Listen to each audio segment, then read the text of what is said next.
generalidades del ritmo sinusal, cada componente del electrocardiograma normal. Ahora vamos a desglosar dentro de cada componente algunos datos un poquito más finos para entender sobre todo las anomalías que se presentan en condiciones patológicas y entender el porqué del electro. Siempre con la finalidad de no tener que apelar a la memoria, sino al entendimiento de por qué los cambios del electro. Vamos a hablar primero de la onda P. Dijimos que la onda P corresponde electrocardiográficamente a la despolarización de las aurículas, fenómeno eléctrico que puede ir acompañado del fenómeno mecánico, que es la contracción auricular. Esta despolarización auricular u onda P, dijimos en la clase anterior que debe ser, en condiciones normales, positiva en las derivaciones de 1, de 2 a BF y de B2 a B6. ¿Por qué tiene que ser positivo? Nosotros hablamos que una deflexión o despolarización de algo es positivo o negativo, nos estamos refiriendo sin querer al eje eléctrico.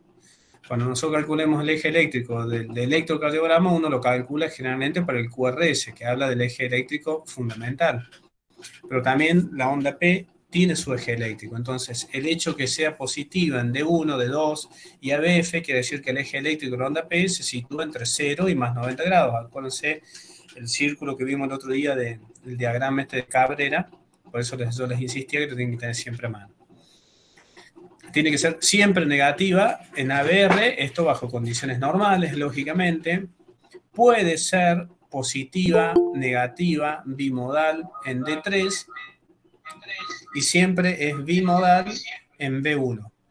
Recuerden que B1 es la derivación fundamental para analizar duración, morfología, altura y características de la onda P.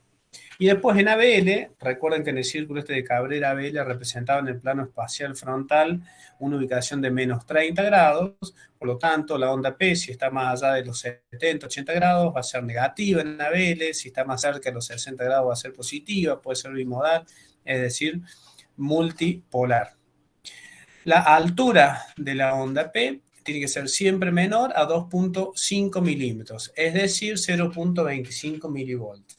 Pero también hay una regla fundamental, es que nunca debe de superar la décima parte del QRS, porque a veces podemos tener situaciones de bajo voltaje eléctrico en tórax enfisematosos, en obesos, en hipotiroideos, etcétera, donde el voltaje del QRS es bajo, el voltaje del electro es bajito, por ende el voltaje de la onda P también será bajito, entonces esta relación de no superar la décima parte del QRS es importante. La duración de la onda P no debe superar los 0,10 segundos, es decir, 2 cuadraditos y medio. Esto también va a tener variaciones en la infancia, en la vejez, etc. El eje espacial de la onda P tiene que estar entre más 30 y más 70 grados. Eso explica que lo que les dije anteriormente, la positividad en el plano frontal desde D1 a ABF. Morfológicamente, si se fijan en el cuadrito este de abajo, tenemos la derivación D2 y la derivación B1. Yo les dije que B1 y D2 en ese orden son las derivaciones más importantes. Entonces analicemos lo que es normal.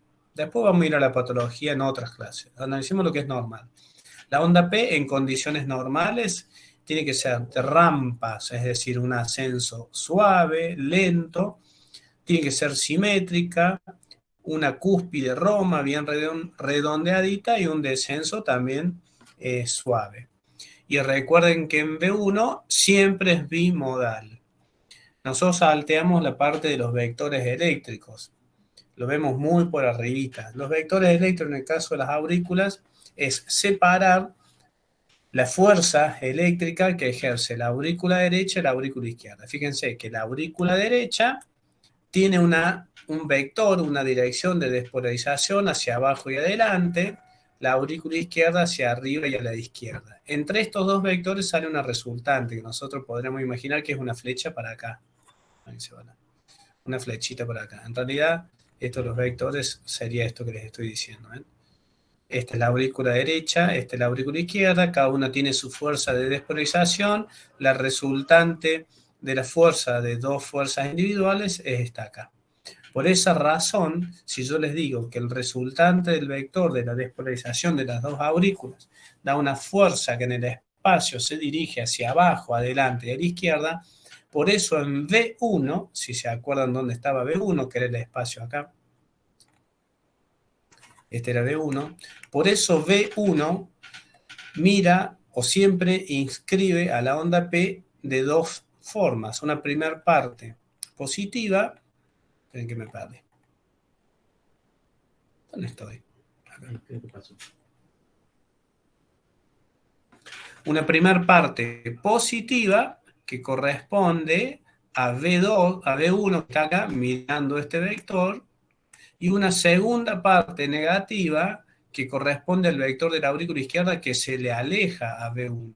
Por eso es tan importante ver V1, porque V1 es la única derivación que ve por separado las fuerzas vectoriales iniciales de la aurícula derecha y finales de la aurícula izquierda.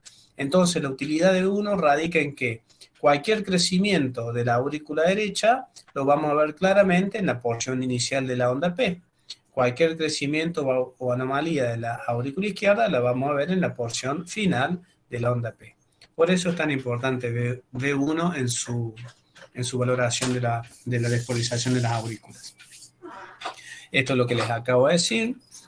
Este es otro dato importante. El componente negativo en aquellas derivaciones cuya onda P se vea bifásica no debe superar en tiempo los 0.03 segundos, es decir, menos de un cuadradito. Después hay cuestiones que son propias de distintas subpoblaciones.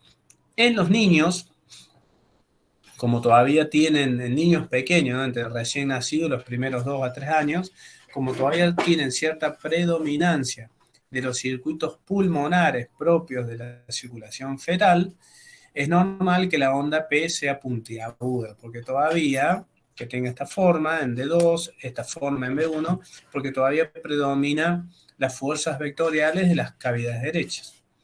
Obviamente, en pacientes leptosónicos, no, de cualquiera,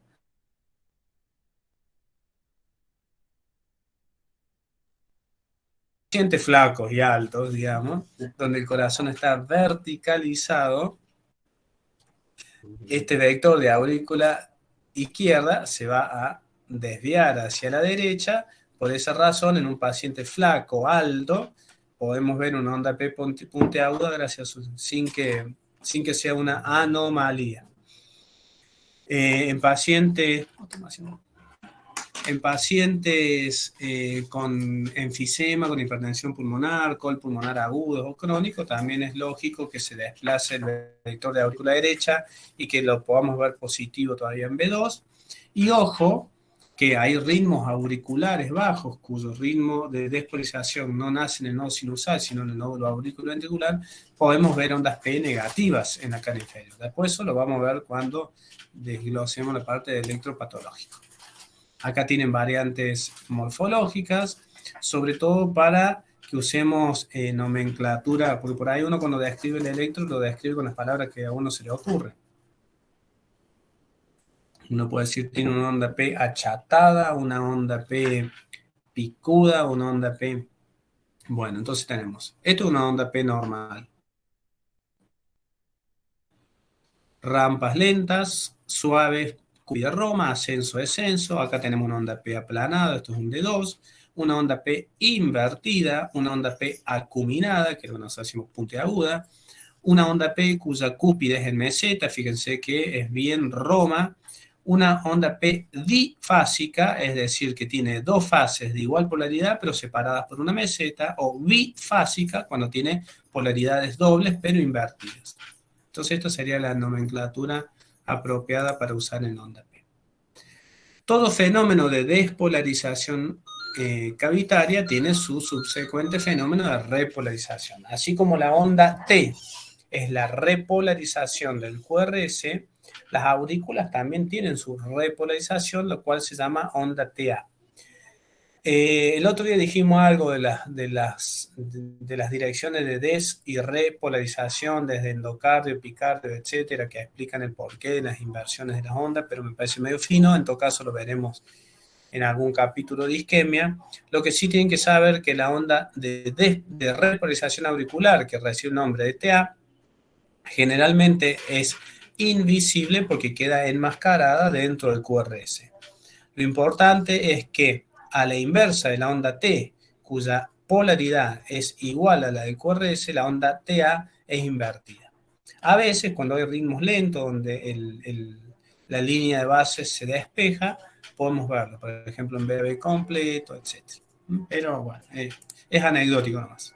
Después vamos a desglosar lo que son intervalos y segmentos.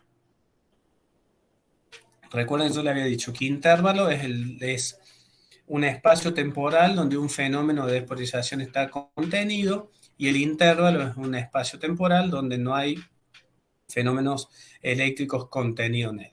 Pura charla, no importa. El intervalo PR es este acá abajo, es el tiempo entre el inicio de la onda P y el inicio del QRS. En condiciones normales es de 0,12 a 0,20 segundos, es decir, de 3 a 4 cuadraditos chiquititos. Tengan en cuenta que en los niños es normal hasta 0,18, ya con un PR 0,20 configuramos un patrón de BAB de primer grado al menos. Generalmente los niños tienen PR bien cortito, entre 0,08, 0,12, etc. En adultos hay que ser un poco más flexible. Se considera más o menos como regla general que después de los 65 años se tolera un PR hasta 0,22. Puede haber otra bibliografía que diga 0,24, pero para tener en cuenta que por ahí puede estar un poquito más prolongado. A su vez, el segmento PR en condiciones normales debe ser recto e isoeléctrico.